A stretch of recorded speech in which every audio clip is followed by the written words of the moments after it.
Oh boy, the boss man's gonna be so proud of me. I'm gonna be saving the boss man's money, reusing these filters.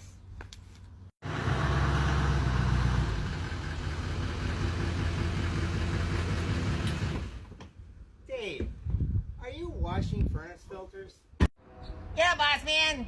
I'm washing them so we can reuse them so that we can save you money.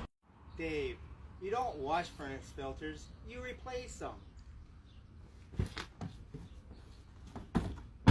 That thing there has been filtering dust, pet hair, and whatever mystery gunk living in your sock. Well, that gunk builds character. No, Dave.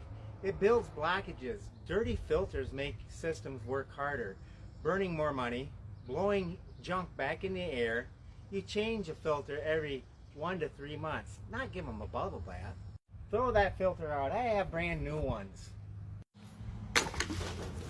All that work, that just grinds my gears.